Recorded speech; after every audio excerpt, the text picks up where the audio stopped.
Let's speak to former US Deputy Envoy Ellie Cohanim. Ellie, great to have you on the show. Thank you for joining me. So we've been here before talking about a possible ceasefire between Israel and Hamas. It hasn't materialized. So why does President Trump sound so optimistic this time? Leanne, I would say President Trump has been one of the most consistent U.S. presidents in his belief in diplomacy and really using negotiation, deal-making, and diplomacy as a pathway to resolve international conflicts.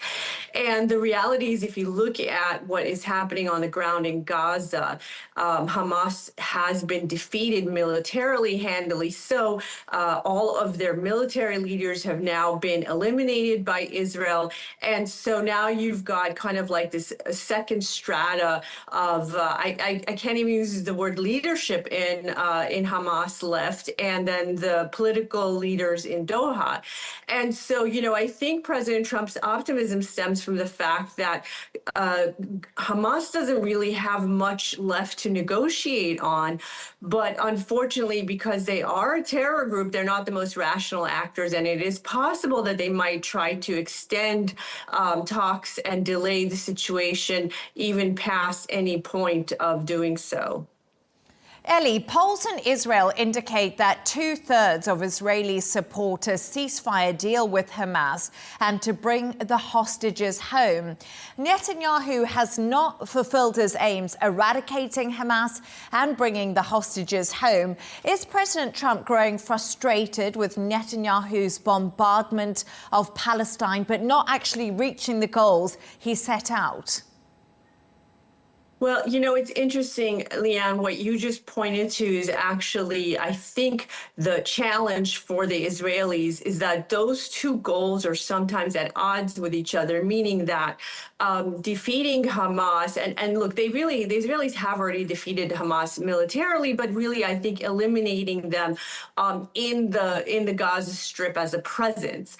That goal is in some ways in direct conflict with freeing the hostages, because whatever is left of Hamas leadership right now, they are holding the last 20 living Israeli hostages, apparently scattered throughout the Gaza Strip, making it incredibly difficult for Israel to be aggressive and probably achieve a full-on victory in the way that they clearly can, and they demonstrated with the war in Iran, because Hamas is hanging on to these living hostages, and the Israelis, of course, don't want to be responsible for killing their own.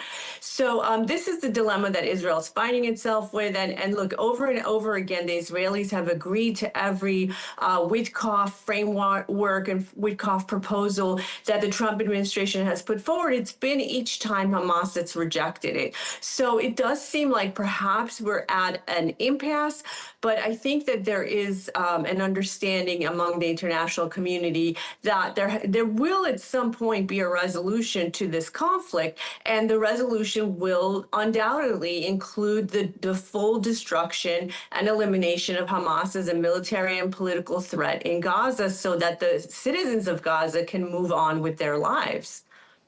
Ellie, I think a lot of people would argue that Israel has been extremely aggressive when it comes to Hamas and Gaza. The Gaza death toll now over 57,500 people, 17,400 children have been killed, humanitarian aid halted, and this is over 21 months of war. So is Donald Trump the person with enough leverage to stop Netanyahu? Because we know the right of his coalition wants this war to continue. And he knows Netanyahu, if it doesn't, that his coalition will crumble underneath him.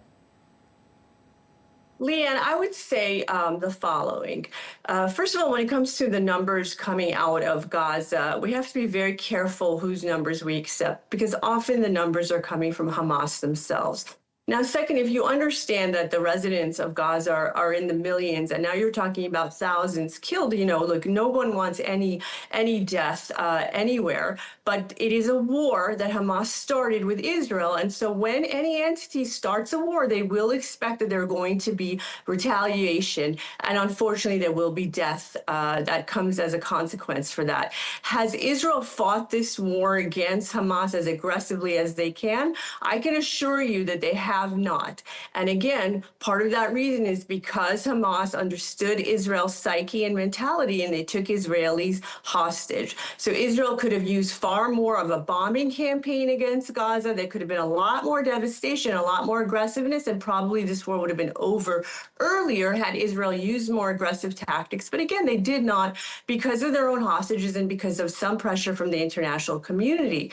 And look, the Israelis now have a food program, an aid program replacing the UN's program, which is designed to make sure that the food aid doesn't fall into the hands of Hamas, which then uses the aid, sells it, and keeps themselves in power through those monies.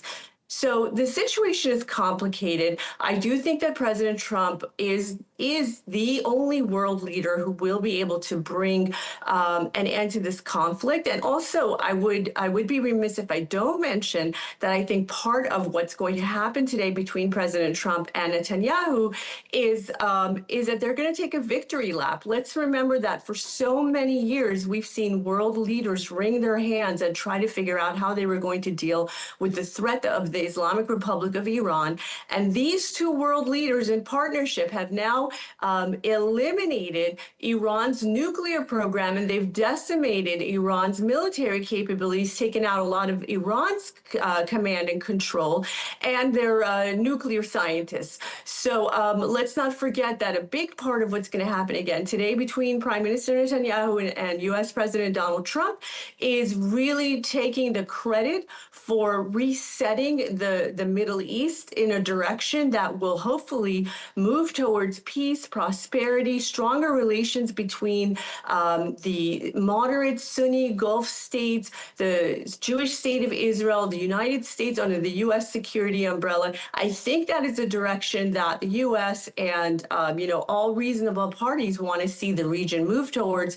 And these two world leaders will take a tremendous amount of the credit for taking the region in that direction. Ellie, Israeli officials are holding indirect talks with Hamas in Qatar. Of course, the militant group says they will only agree to a ceasefire with a guarantee of a permanent truce in the future. Is it possible that we could see Donald Trump actually hold direct talks with Hamas to end the bloodshed, to steer them in a direction where peace will happen? I'm not sure about the notion of U.S. having direct talks with Hamas. For many years, the U.S. policy has been that we don't negotiate with terrorists. Now, we also are relying on friends and allies in the region, countries like Qatar, Egypt, Turkey, to serve as those intermediaries with Hamas. And I think that that's been considered so far a successful model. So it doesn't seem to me that what's been holding up a potential peace between Israel and the citizens of Gaza is that the U.S. needs to have direct talks with Hamas. What is holding up the next stages is the fact that Hamas is refusing to accept the American proposals.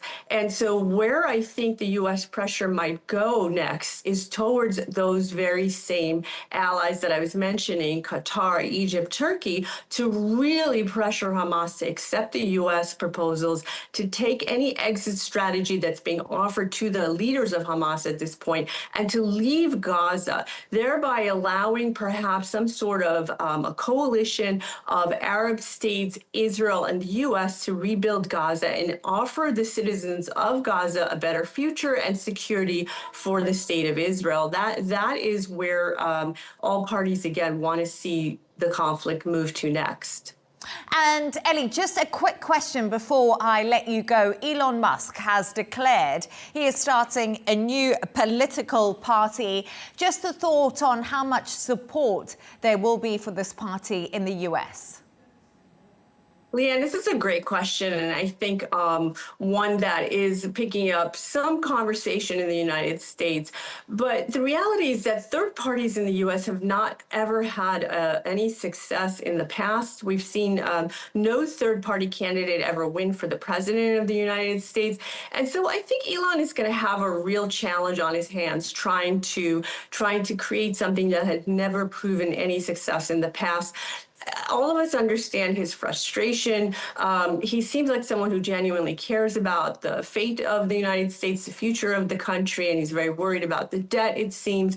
But I'm just less convinced that a third party is going to be the way that he can achieve his goals of figuring out how to reduce the U.S. debt. Ellie Cohanim, great to have you on. Thank you so much for your thoughts. Thanks for having me on, Leanne.